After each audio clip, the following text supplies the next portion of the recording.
ગુજરાત પોલીસને લઈને સૌથી મોટા સમાચાર। અમદાવાદ ટ્રાફિક પોલીસનું વધુ એક કૌભાંડ સામે આવ્યું છે। પોલીસ કર્મીનું નામ ખુલ્યું છે ડ્રગ્સ રેકેટમાં નામ ખુલતા ધરપકડ થઈ છે। એસઓજી દ્વારા 500 ગ્રામ હાઇબ્રિડ ગાંજા સાથે ધરપકડ કરવામાં આવી છે। ગાંજો સહદેવસિંહ નામના પોલીસ દ્વારા આપવામાં આવેલ નામ ખુલતા ટ્રાફિક પોલીસની ધરપકડ કરાઈ છે। દારૂ તોડકાંડમાં વધુ એક રેકેટ ટ્રાફિક પોલીસનું આવ્યું છે। ટ્રાફિક પોલીસ જવાન સહદેવસિંહ ચૌહાણના હાઇબ્રિડ ગાંજા કેસમાં થયા ચોંકાવનારા ખુલાસા। પોલીસ કર્મી સહદેવ હાઇબ્રિડ ગાંજો થાઇલેન્ડથી લાવ્યો હોવાની સંભાવના। પાસપોર્ટમાં થાઇલેન્ડનો પ્રવાસ કર્યાની એન્ટ્રી મળી છે। વધુ માહિતી ન્યૂઝ 18 સંવાદદાતા નવીન પાસેથી મેળવીશું। નવીન, જે રીતની તપાસ થઈ રહી હતી, 2 વ્યક્તિને પકડવામાં આવ્યા, ત્યારબાદ પોલીસનું નામ ખુલ્યું, હજી પણ તપાસ છે, થાઇલેન્ડ કનેક્શન જોવા મળી રહ્યું છે, શું સમગ્ર ઘટનાની જાણકારી?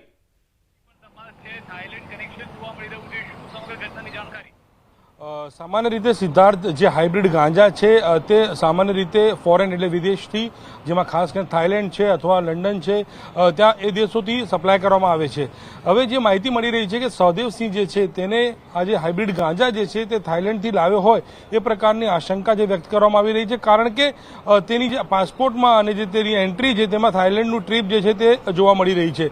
જે 2 વ્યક્તિઓ આ પકડાયા હતા, જે રખિયાલ વિસ્તારમાંથી આ 50 લાખનું જે ગાંજો પકડાયો હતો, આ બંને વ્યક્તિઓ માત્ર ફંટરિયા હોય એટલે કહી શકાય કે તેના માટે કામ કરતા હોય નાનું મોટું એ સામે આવી રહ્યું છે। જેથી જે આ વ્યક્તિ છે સહદેવસિંહ ચૌહાણ, જે હાલ જેલમાં છે, જે રિમાન્ડ ઉપર હતો, રિમાન્ડ પૂરા થયા બાદ તેને જેલ કસ્ટડી મોકલવામાં આવી છે, તો તેની તપાસ જે છે તેમાં ક્યાંક ને ક્યાંક એ પણ સામે આવ્યું છે કે આને જે રીતે વિદેશ પ્રવાસ કર્યો હતો, તો વિદેશથી આ જે હાઇબ્રિડ ગાંજા છે તે લઈને આવ્યો હોય અને વેચવાના ફિરાકમાં હોય એ પ્રકારની માહિતી સામે આવી રહી છે।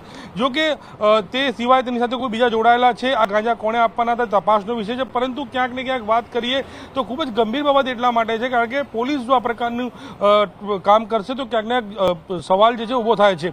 ટ્રાફિક પોલીસની વાત કરીએ તો છેલ્લા 1 મહિનાની અંદર આવો ત્રીજો કિસ્સો સામે આવ્યો છે, જેમાં એક તો ચાંદખેડાની અંદર 2 દારૂની બોટલમાં એક વેપારી પાસેથી તોડ કરવામાં આવ્યો હતો, ત્યારબાદ નિકોલની અંદર પણ એક વેપારી હતા, તેમના મોબાઈલમાં સટ્ટા જે એપ્લિકેશન છે તેના નામે તોડ કરવામાં આવ્યો છે 4.5 લાખ જેવું। અને હવે જે છે તે ટ્રાફિક પોલીસનું જે તે ડ્રગમાં નામ આવ્યું છે તો ખૂબ જ મોટો અને ચિંતાનો વિષય છે, કારણ કે સરકાર જે છે ખુદ આ ડ્રગ માફિયાની કમર તોડવા માંગે છે, ત્યારે આવા પોલીસકર્મી, કેટલાક પોલીસકર્મીઓના કારણે તમામ લોકોને ક્યાંક ને ક્યાંક નીચે જોવાનો વારો આવતો હોય છે।